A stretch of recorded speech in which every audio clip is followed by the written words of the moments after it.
Sit ఏర్పాటు చేసిన తర్వాత అనేక అంశాలను కూడా వారు తమ యొక్క ఇన్వెస్టిగేషన్ లో గుర్తించిన తర్వాత రాజకేష్ రెడ్డిని ఫస్ట్ ఆయన ఆయన్ను అరెస్ట్ చేయడం జరిగింది.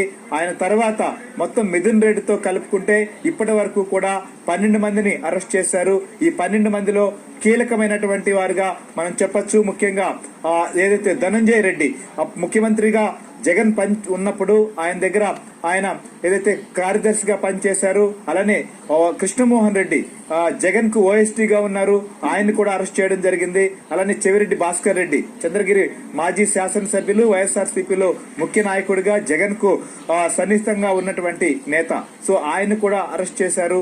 ఇంకా పలువురిని అరెస్ట్ చేయాలని చెప్పి కూడా స్పష్టంగా నిన్న ఏదైతే ఫస్ట్ దీనికి సంబంధించి ఇప్పటి వరకు కూడా సిట్ విచారణ కొనసాగిందే కానీ లిక్కర్ స్కామ్ సంబంధించినటువంటి ఛార్జ్ షీట్ దాఖలు చేయలేదు.